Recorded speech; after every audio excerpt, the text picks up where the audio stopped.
everyone. Thank you for joining us today. My name is Holly Smith. We are excited to have you here. I have just a few housekeeping items before we begin. Throughout today's webinar, you may submit questions to our presenters using the Q&A box at the bottom of your Zoom window.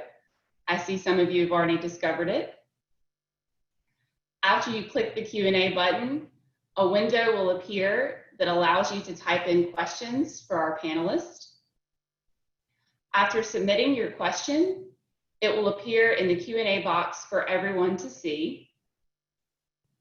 There is a thumbs up button below each question. If someone else enters a question that you also wanted to ask, simply click the thumbs up button to upvote that question. Kind of like Facebook. You may also comment on a question to request additional but related information.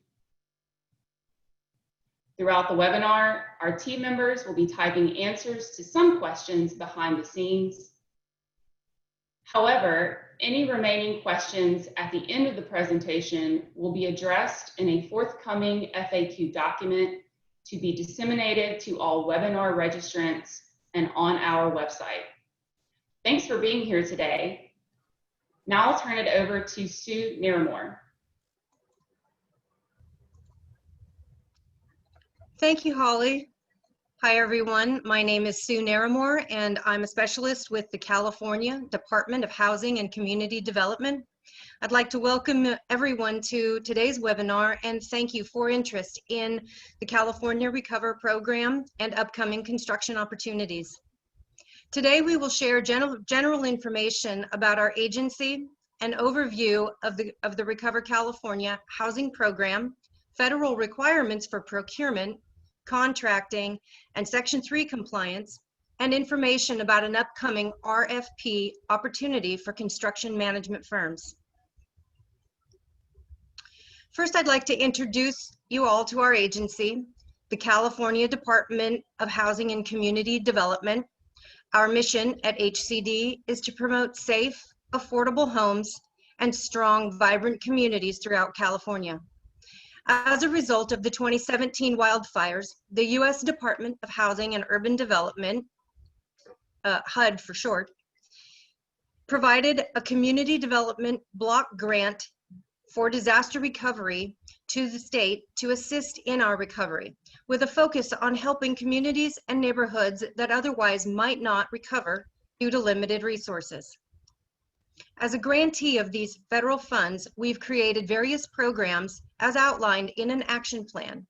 The California Action Plan, the Recover California section of the action plan for the 2017 wildfire is available for review on our website, and I encourage everyone to review it. Our key staff at HCD for the Recover California program include our CDBG DR Section Chief, Amanda Oman, myself, Sue Naramore, a Senior Specialist, and Joe Hilo, our CDBG DR Housing Program Manager. Additionally, we have 2 disaster recovery consulting firms assisting us in planning, designing, and implementing our CDBG programs. They are our prime grant manager, Civics, and our program implementation consultant, Horn. They bring with them many years of combined experience assisting states with administering their federally funded disaster recovery programs. Representing Civics, we have Ted Gilliott, Adrian Duncan, Colin Bailey, and Whitney Roach. Representing Horn, we have Anna Strobel, Holly Smith, Michael Gagne, Athena Lanes, as well as subcontract support provided by local California-based firm LaSar Development Consultants. I'm now going to turn everything over to Horn, and who is our CDBG program implementation partner for the next portion of our presentation.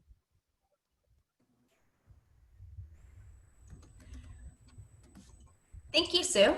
Hi everyone, my name is Athena Lanes and I'm a project manager from Horn. I'm very excited to be joining you today to share with you a general overview of the Recover California program. To start, we want to first introduce some background into the funding provided for the Recover California program. As Sue stated earlier, the state of California was granted a Community Development Block Grant for disaster recovery from the U.S. Department of Housing and Urban Development to assist the state in its recovery from the 2017 wildfires. This grant totals $162 million, which covers programs including infrastructure, multifamily housing, and mitigation.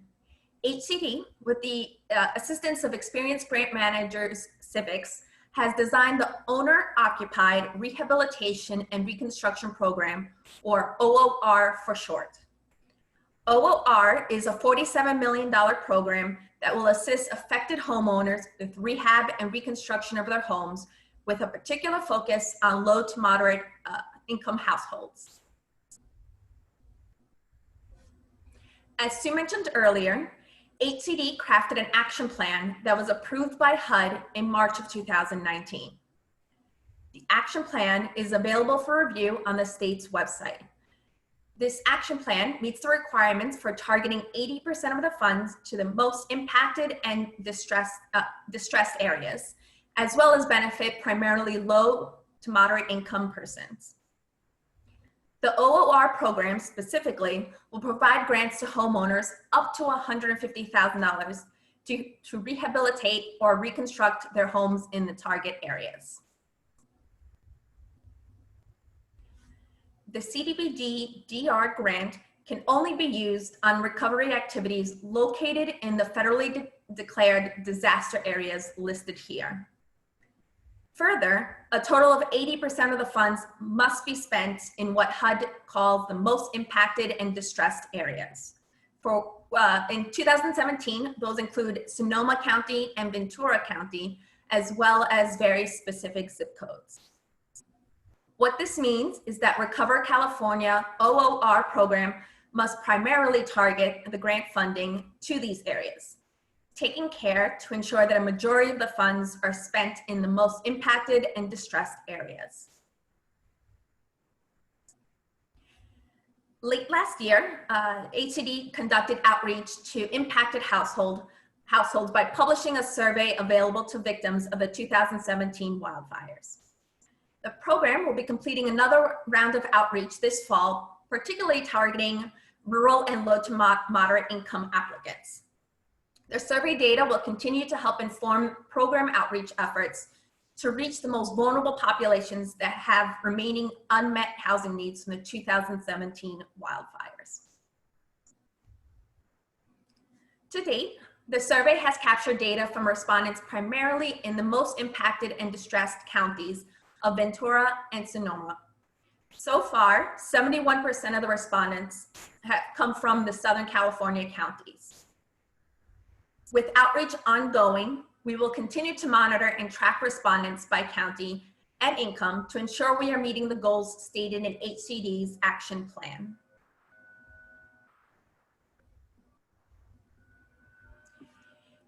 In order for HCD to successfully target the grant funding to households with the greatest unmet need, an applicant tiering system has been created to ensure grant funds are first provided to those applicants located in the most impacted and distressed areas who are low to moderate income and have experienced major or severe damage according to FEMA data.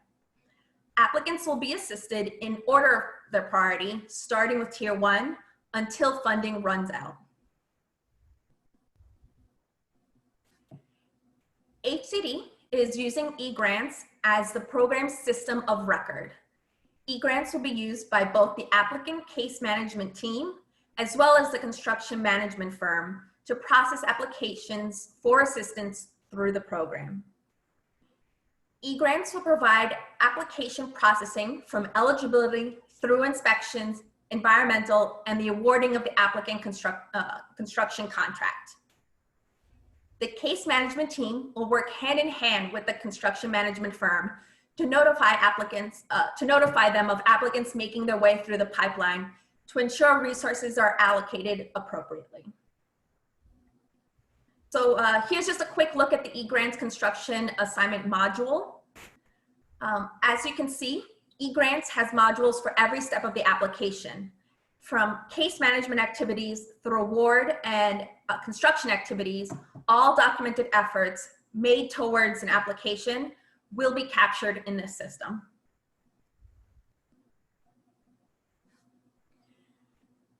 The program has developed two solutions for applicants.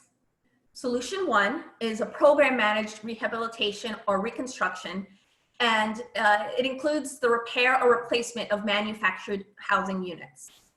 Solution two is a homeowner managed rehabilitation or reconstruction program. This approach ensures that homeowners in various stages of their recovery process can be assisted by the program. For solution one, the construction management contractor assesses the damage and prepares a scope of work that is based on the standard grading materials as calculated using a national building industry estimate software for each of these rehabilitation and reconstruction projects.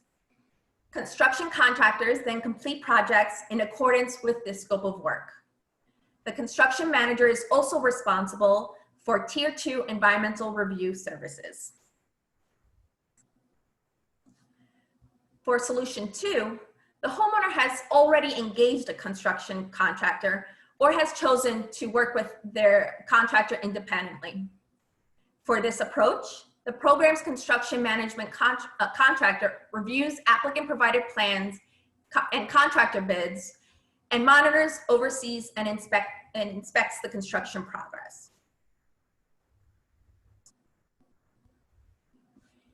If an applicant occupied a manufactured housing unit during the 2017 wildfires, the program will provide grant funds to either rehabilitate the unit or to replace it. Rehab will occur if the damages sustained did not exceed $10,000 and the unit was manufactured in 2009 or later. For the replacement option, the construction management contractor will be responsible for procuring replacement MHUs on behalf of the program, hauling the MHUs from the manufacturer or staging area to the site of installation, and completing installation activities necessary, ensuring the unit registration and titling is completed through HCD Codes and Standards Division. This concludes the program overview. I will now turn the presentation over to my colleague, Michael Gagne, to walk through the federal procurement, contracting, and Section 3 requirements.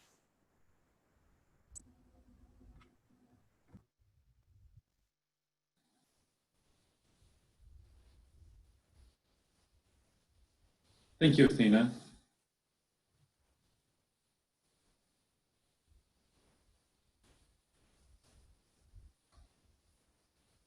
Thank you, Athena. My name is Michael Gagne, and I'm a senior project manager with Horn. I'm going to begin by walking through a few of the federal procurement and contract requirements for this grant program and procurement. First, procurement involving federal funding shall be conducted in accordance with applicable federal, state, and local laws and regulations. As such, HCD follows the state of California's procurement processes and standards, which it has certified are equivalent to the federal procurement standards found within 2 CFR 200, 2 CFR 200.317 through 2 CFR 200.326 to be exact.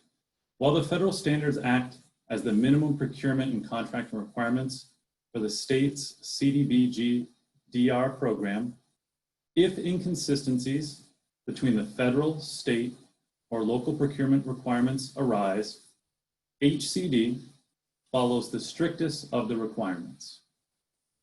When in doubt, the threshold is higher. In addition, HCD follows the policies and procedures identified in the System for Award Management and applicable sections of the Public Contract Code.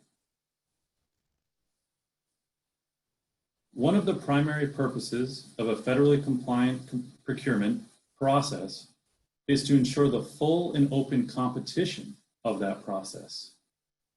Specifically, within these federal regulations and 2 CFR 200, all procurement transactions must be conducted in a manner providing full and open competition. To fulfill this obligation, the state of California has committed to a program of active competition in the procurement of goods and services, including the upcoming RFP. Further, Public Contract Code Section 10318 makes it illegal for any agency or employee to draft or cause to be drafted any specifications in such a manner as to limit the bidding directly or indirectly to any one specific concern or any specific brand, product, thing, including services. It is the aim and the desire of the Procurement Division of the Department of General Services to require that such composition be at all times by responsible suppliers and the materials bought through such competition be properly suited to the job intended, both as to the price and quality. Within 2 CFR 200, the federal regulations, HCD awards contracts only to responsible contractors possessing the ability to perform successfully under the terms and conditions of a proposed procurement. Consideration is given to matters such as a contractor's integrity, compliance with public policy, their record of past performance, and their financial and technical resources. A few of the required federal contract provisions are shown on the screen here. This list is not exhaustive, but is simply meant to highlight that there are numerous contract provisions in place that all contractors need to be aware of and follow when working with federally funded disaster recovery programs. We encourage all of you to review these laws and regulations if you have not done so or are familiar already.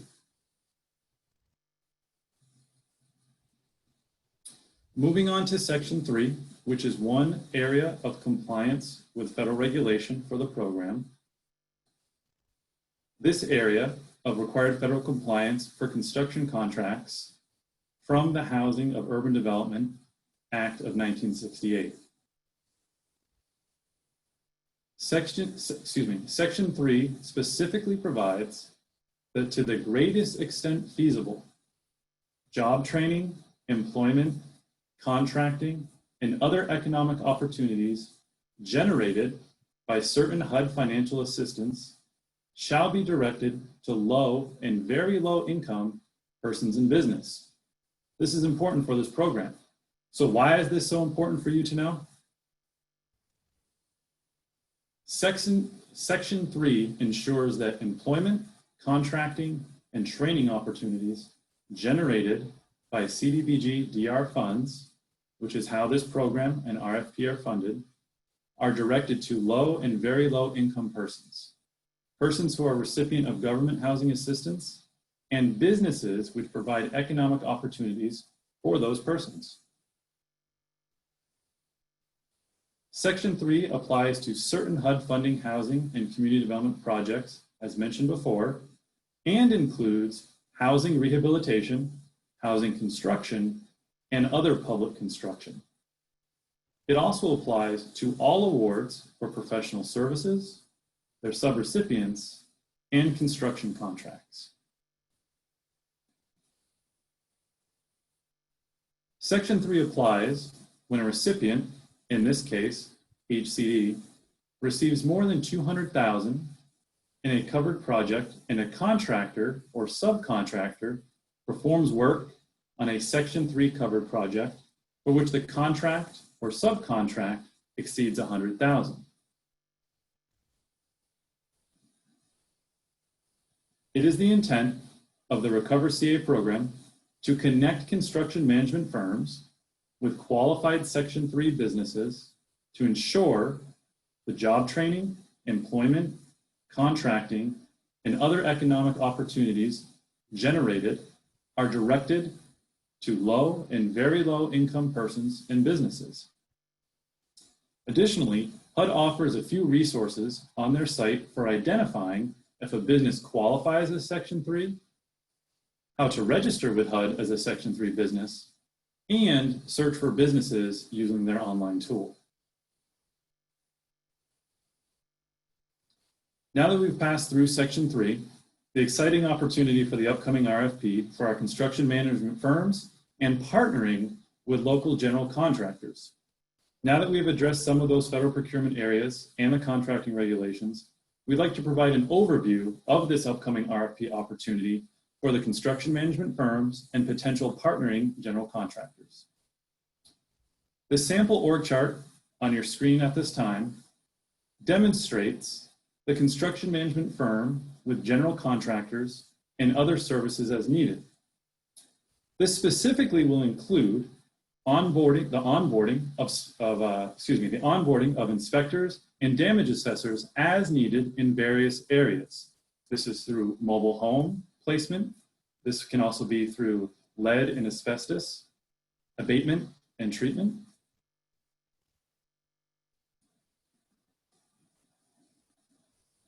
HCD will release an RFP for full service CDBG-DR construction management and delivery services on September 2nd, as anticipated. A corresponding bidders conference will be held on September 17th. All bidders will have the opportunity to submit questions by October 7th after the RFP is publicly available, for which answers will be posted at least 5 business days prior to the final proposal submission date, which is October 14th. After all proposals are submitted and reviewed, HCD will conduct interviews if needed, and a notice of intent to award is anticipated to be made on November 13th. The awarded RFP timeline is 3 years with 6 one-year optional extensions. The cost proposal of the RFP will need to assume that 400 housing units are to be rehabilitated, reconstructed, or replaced at an average grant award of $75,000. Of the 400 units, firms can assume 100 will be manufactured home unit replacements, with 50 units requiring lead-based and asbestos testing and inspection.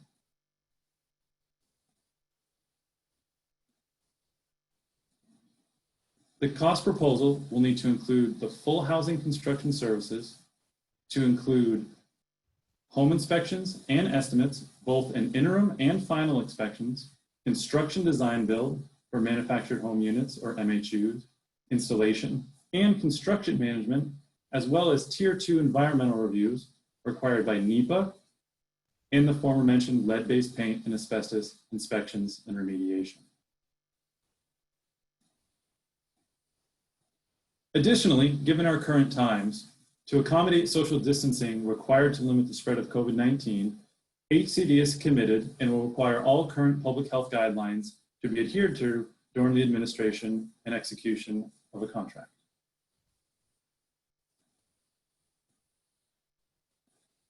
HCD anticipates that HUD will release additional CDBG-DR funding to California for the 2018 wildfires in late 2020. This will be additional funding on top of the already mentioned 2017 CDBG-DR wildfire funding.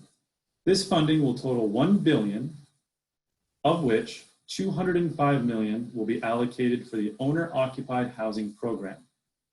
The 2018 wildfire disasters declared areas include the counties of Lake, Shasta, Ute, Los Angeles, and Ventura.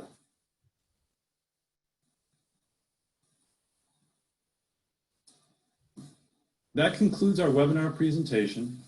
We received a few questions earlier today that we'll now begin to address via email. Give us 1 second, please, while we bear through some of those questions, and we'll also start to address some of the questions that were posted during our live session. We'll be back in just 1 second.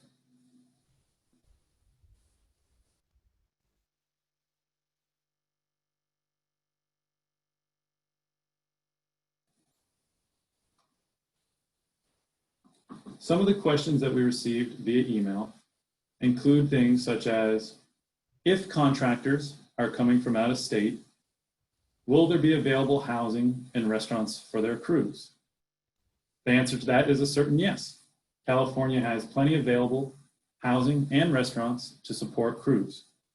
I would recommend that prior to deployment or with interest, those areas be mapped out based on the size and resource requirement of your anticipated crews. Another question that came up was, how will you be informed or alerted when an RFP is released? HCD has a public notice that goes out, as well as through the Cal e-procurement website. That is where their RFPs will be released and be able to be reviewed.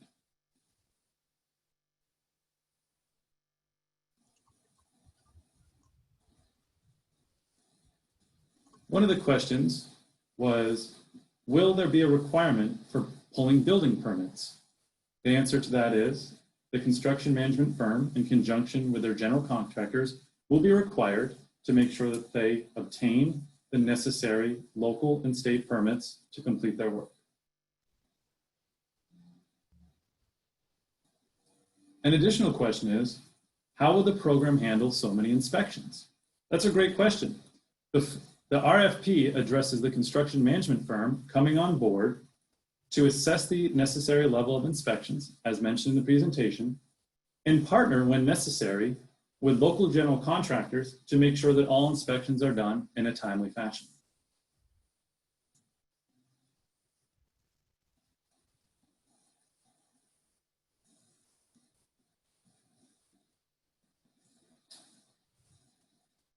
There's a question related to the construction costs and how those costs may rise as a result of construction issues. The question related to that is that being taken into consideration? The cost proposal, when the RFP is released, should include what the anticipated cost amounts are for certain services throughout the life of the award or the contract. The first period of which being 3 years, with an optional extension of 6 one-years to follow.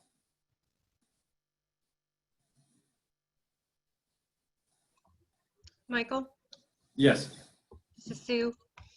I just wanted to add that the cost proposal will also include cost estimates for the subsequent years beyond the 3 years. You don't have to bid all the same years at the same price. There can be some reasonable markup, but we do anticipate that the price for the the life of the contract will be included in the proposals. I also had one other note. Holly, can you go back to the previous slide for me, please?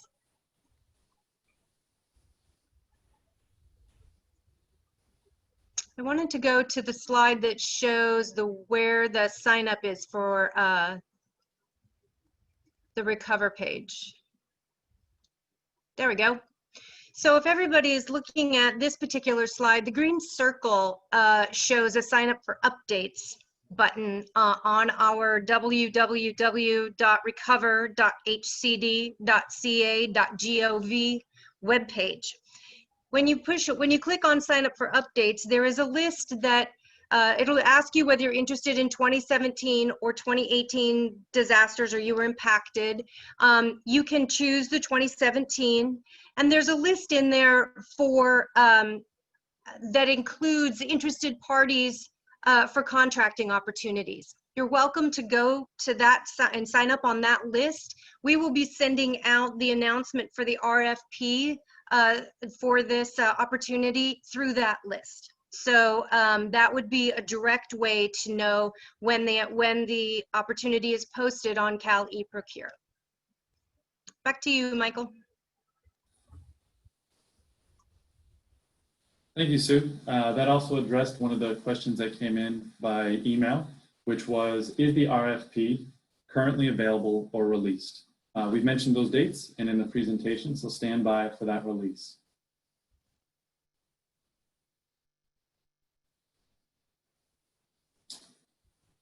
We have a few more questions coming in, so give us just 1 second. If you're participating in the webinar, please take a look at the questions posted in the Q&A section and use that upvote button on existing questions, and perhaps read through some of those questions first before posting yours, and that will help us organize responses.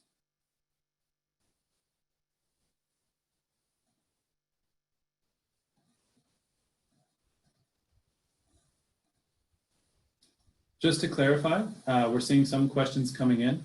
The webinar today is to provide information for upcoming RFP for construction management firms and partnering general contractors. If you have or know of an individual that was impacted by a 2017 wildfire, HCD's website has resources where that individual can apply.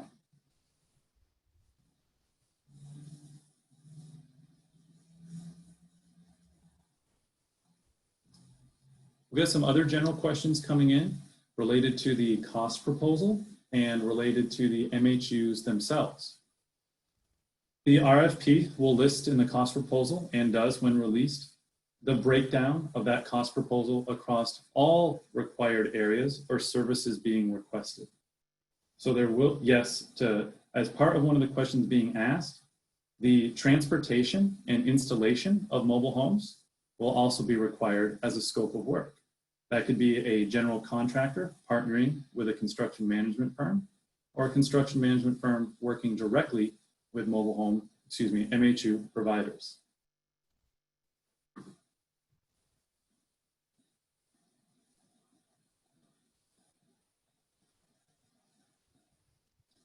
We have some additional questions coming in on the price of items and including in a bid. I saw a couple examples of how prices for materials may increase. Yes, the answer to those questions are, if you anticipate your material costs for, as Sue mentioned, the first 3-year period, and then for minor adjustments or reasonable adjustments for subsequent years, you would want to include what your anticipated costs are for that in cost proposals.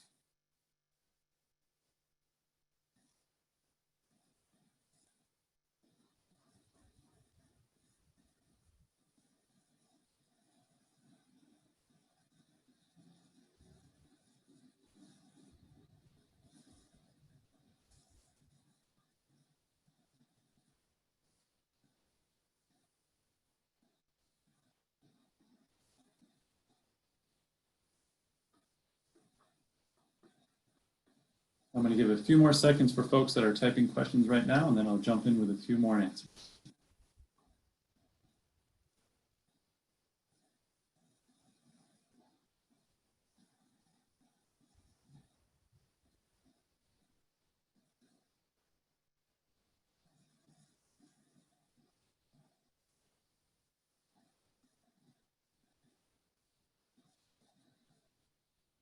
The top question right now seems to be coming from general contractors, and that question is, will there be an opportunity to add our company name to a list of potential contractors or people/general contractors who need to rebuild homes? So what we're hoping with this RFP and this webinar and the participation of the folks who are attending, we have a registration list of those that are participating. That registration list, with our bidders conference that'll be coming up once the RFP is released, will provide insight to potential bidders of which construction management companies participated in this webinar.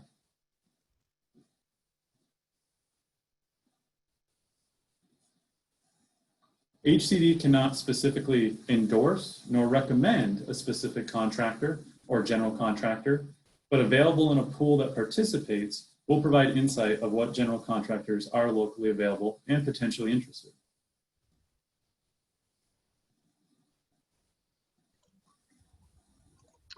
Michael, can I take one of the questions, please? Absolutely. Thanks. Hi, everybody.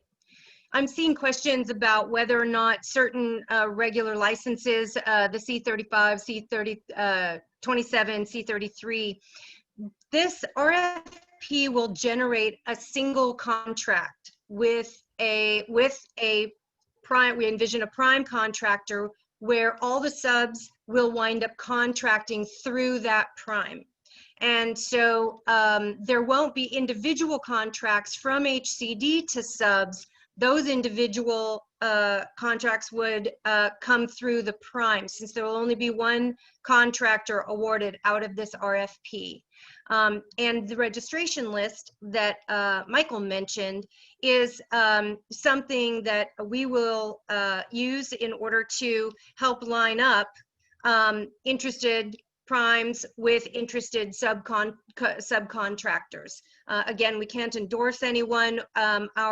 Our goal is to make the list available so that if people want a copy of the list in order to be able to connect with other businesses and interested parties, then our goal is to be able to do that and to be able to share the list.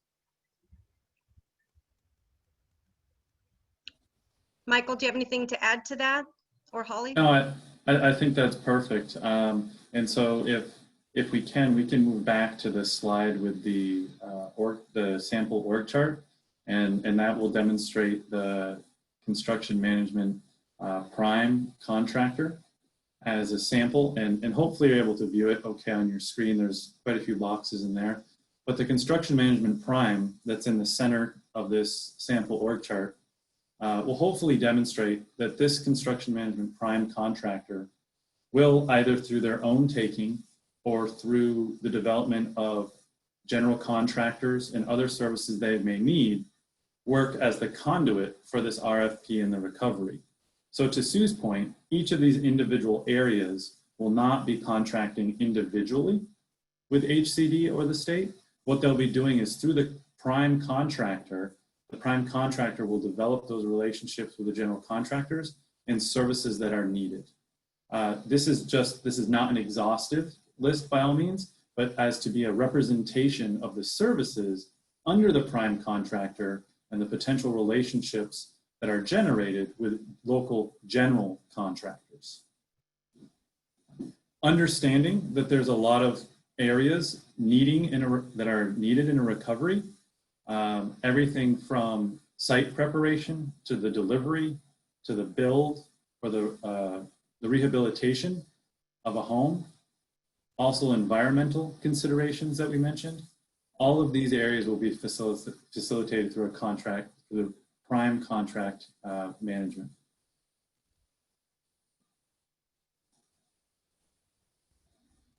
I'm just going to check a couple more of the questions that are coming in.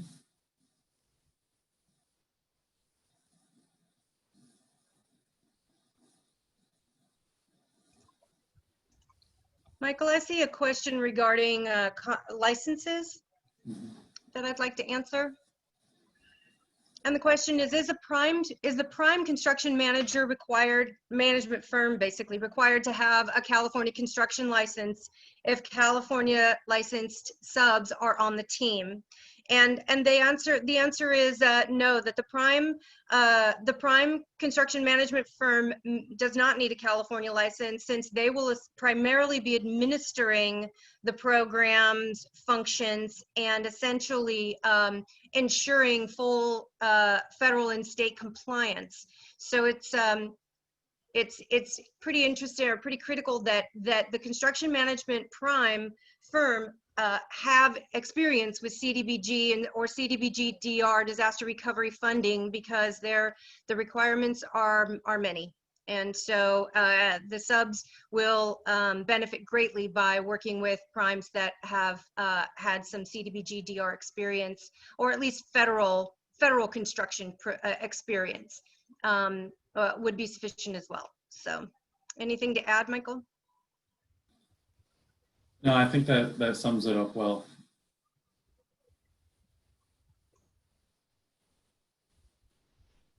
So there's a question about how fast the bids will be reviewed for approval. I can navigate back to the calendar screen, Michael, if you want to readdress that. Absolutely. Just let me adjust my screen a little bit to make it just slightly larger.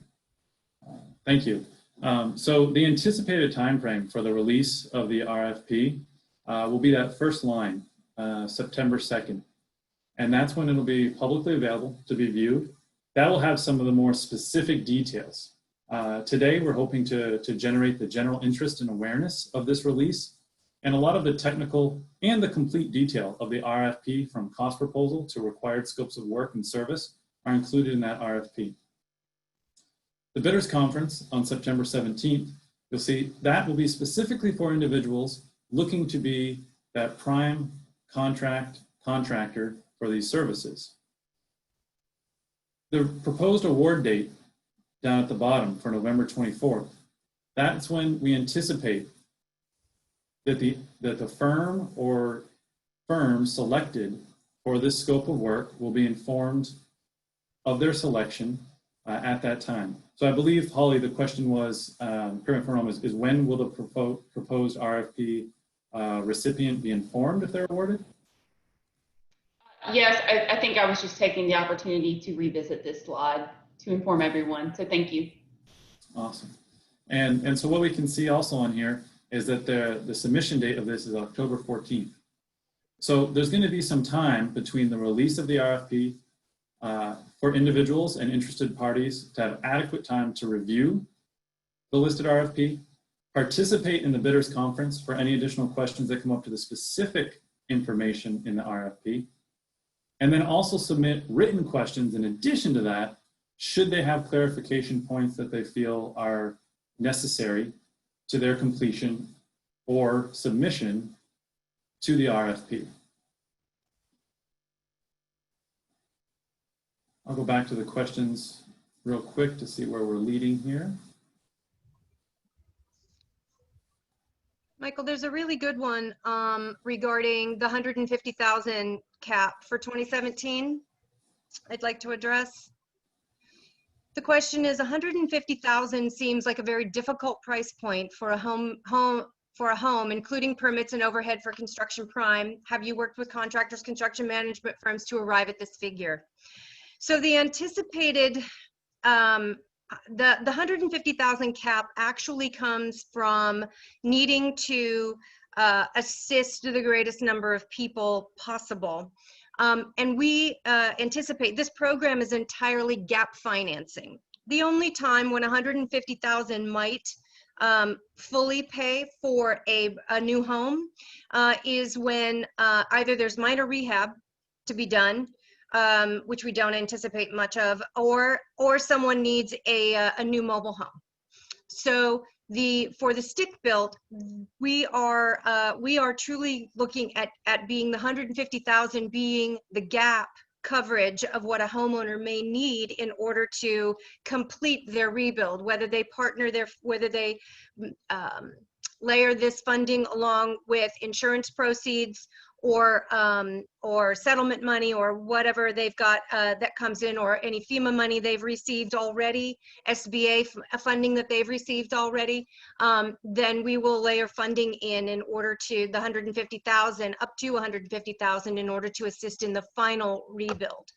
The only homes that we can assist are the ones that can reach occupancy status, right? So they have to be completely rebuilt and livable, habitable, and receive the certificate of occupancy for us to receive what is known as meeting the national objective. Therefore, the home is constructed and livable. So those are the homes that we will be able to assist, and all of that information gets handled by the case managers on the front end when they're working on eligibility and the financing options for what our funding can assist with paying for. I think that's great, Sue, and I think that's a good clarification for California, especially with everybody recognizing the price to do this work and either build homes or provide MHUs. Just to emphasize that point, the funding that's available through this program is gap funding. So funding that may be needed or remaining to help somebody who has been impacted by a fire get back to a living situation that meets the program standards. So this is funding to help as gap funding, or kind of funding that comes last or after other sources of funding are available Maybe, for instance, if somebody has either donations or insurance or some other areas that might assist with their recovery. I've seen a few questions come up.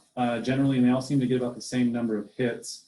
And that is if you are a general contractor that specializes in one particular area. Maybe it's flooring, maybe it's something else. The question is, will we be accepting bids from contractors that supply those specific areas, if I'm understanding the questions coming in correctly?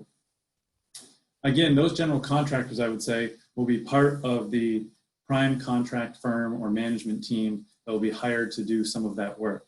If the contracting firm, if the general contractor, say for example, you do specifically one thing, the RFP is going to be for a full scope, broad spectrum of recovery services, where hopefully you'll participate in a part of that with the selected prime construction management firm and contracting agency, and be able to contribute in that way.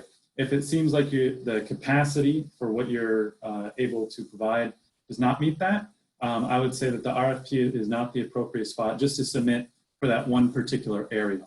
The RFP will be reviewed, and when released, it'll have specific details of this for the full scope of services, as Sue previously mentioned.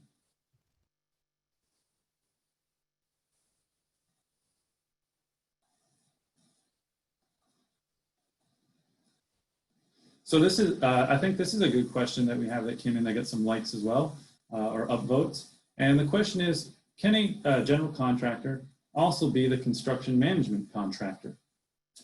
I don't think there, if I'm understanding this question correctly, this means that you're going to have the capacity for the full program facilitation, and you probably have an area that you can directly provide. That would be completely all right, and you just have to outline that in your response to the RFP. So in other words, if you can provide one of the services that are required for the recovery effort while contracting out the other ones, absolutely.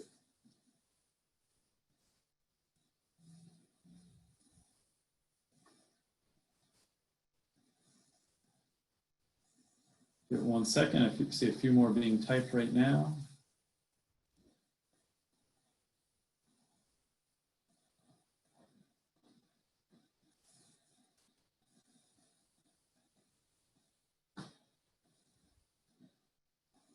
There's a question that was upvoted a few times, and that question is, will California-based contractors take priority over out-of-state companies?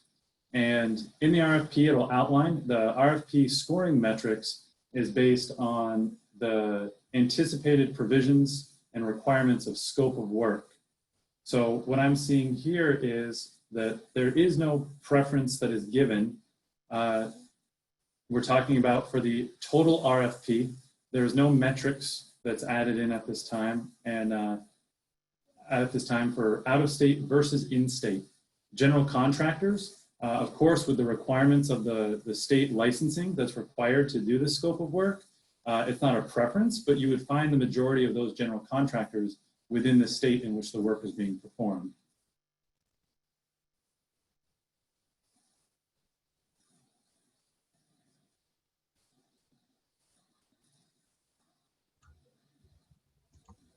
Michael, there's another question that's I think it's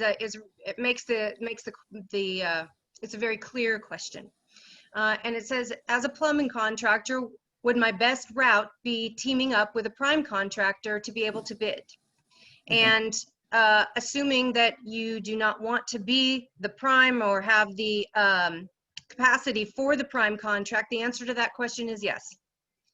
So I think that that's a very, very clear question. Thanks for that question. I also want to mention that on the screen right now, you see under any questions, you see an email address, recover@hcd.ca.gov.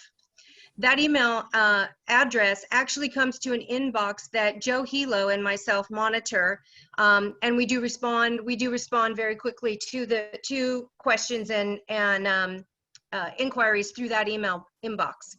I'd like to say that if there's anyone on the webinar today who would like to request some translation services, please email us at that email address, and I will be sure to get some translation services to make sure that all of the information available is very clear in preferred languages. And I want to reiterate, we are absolutely an equal opportunity. This is an equal opportunity RFP, and we absolutely encourage small businesses, large businesses, women-owned businesses, minority-owned businesses to please read the RFP and consider applying. Thank you, Sue. That's great. For those participating, we're up to about 60 questions in the Q&A session.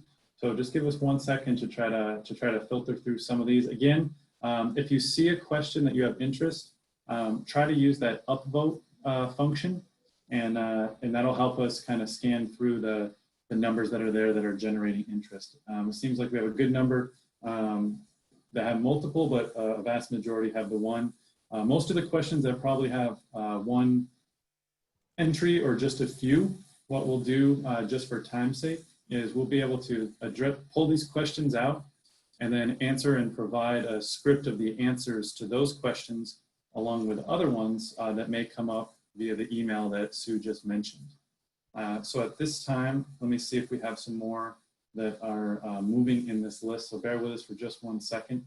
I've seen a few questions come up. I'm trying to couple some of the questions that have 1 vote with some of the other 1 vote and 2 vote ones.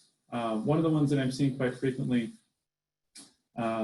is that we have some people that are referencing their awareness to the CDBG-DR requirements with insurance, with federal funds, et cetera, for requirements like Davis-Bacon. Yes, Davis-Bacon is applicable to the federal program. There are some questions about scales of payment and how quickly individuals might be paid. That's going to be based on their role, if selected, either as a general contractor or as the prime. So I don't want to get into timeframes for that too specifically because there's a variance of answers there, just trying to shoot through some. And I think, Holly, were you coming on for a question or just for as a wrap up? Yeah, there was a question, I just lost it, but it was about cost plus percent based payment structure. I just wanted to point out that is actually prohibited by federal regulations. That cost structure is, the cost plus percentage is not something that will be utilized here. And there was another question, but there are so many at this point that I'm kind of getting a little lost. But as Michael said, we will compile all of these and disseminate them to all program participants. And I think that what'll be helpful is that when the RFP is released, I think a lot of the specific contractual areas that these questions are leaning towards will be answered within that RFP. And of course, that will again outline the cost plans, the scope of work, not just the dollar amount, but the time and the services to be delivered. That includes the MHU services in completion. For the purposes of today and the time that we have available with the webinar, I think that that's probably the best avenue for a lot of the one-off questions is to take a look at that with the perspective of either being a contributing general contractor or with interest as a prime construction management firm able to provide full-scale services for the recovery effort. And I just want to reiterate again what Sue said.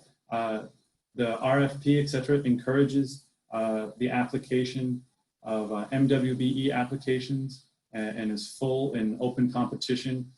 So if in doubt, frankly, if you're not sure, reach out to the program with the website that's provided. So don't hesitate by any means to reach out for clarification for your interest, regardless of the scope of what that interest may be, small or large, because for potential future work for 2017, as we also know, there are also 2018 wildfires and wildfires currently taking place right now, that although this is specifically for the 2017, the related CDBG-DR funding source and recovery efforts are generated through HCD and through the Recover CA area. So for your awareness, if you have an interest in that generally as a general contractor, as an opportunity to assist with the recovery of homeowners and services that you can provide. Be aware that it is the CDBG DR, and on the state side, the Recover CA California, that is administering those areas where opportunities can lie. So that's a little bit bigger picture to what we're currently doing now, but that's also for contractors that might want to anticipate. If you're not in a field now where you participate in this form of recovery, to be aware that maybe forward looking to the future, these opportunities may be an area that you do want to have interest in the future if you haven't previously. Michael, before we close, there was one other question that was really good that I would like to address, and it was someone asking about whether or not these funds could help, like in the Kincaid fire and other fires that have or are occurring now. And the answer to that question is no. The 2017 jurisdictions, can you put the jurisdictional slide back up again for us? The jurisdictions outlined on the slide with the zip codes and the counties are specific to the disasters that were declared. The 4344 and 4353 are the only disasters this current funding can address. Should we get funding for 2018 or for the current federal disaster declaration we have right now with the LNU Lightning Complex fire occurring right now in the Bay Area, then subsequent action plans for those particular disasters will be developed, and the funding awarded to HCD for those specific disasters will apply to rebuilding those specific disaster impacts and disaster impacted homes. So right now, the funding we're talking about is only for 4344 and 4353. The action plan for the 2018 disasters is actually on our website at hcd.ca.gov and in the disaster recovery section. And so if you'd like, as a preview of what's coming for 2018, you're welcome to go and read that and see what the owner-occupied program entails. It will be built out on this particular program. And as Michael said earlier, currently there is $205 million allocated for that program.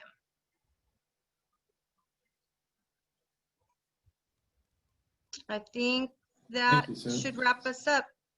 And oh, one last piece. We will be sending out the list. I will work with our consulting team on compiling the the list of people who registered for this event, and we will send this out to those parties that did register, so that people can have the contact information and begin working on, teaming agreements or partnering agreements, and working with folks to begin looking at RFP opportunities.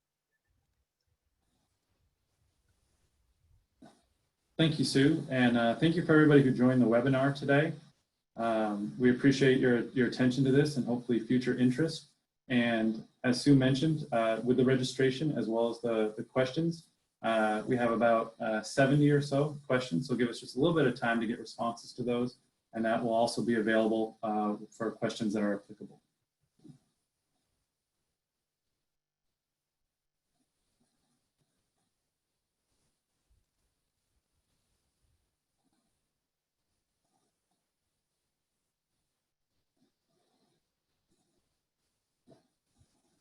If you didn't get your question answered today, please check the forthcoming program facts that we mentioned, and also make sure to take the opportunity for the program updates that are still listed on the slide that you're currently viewing.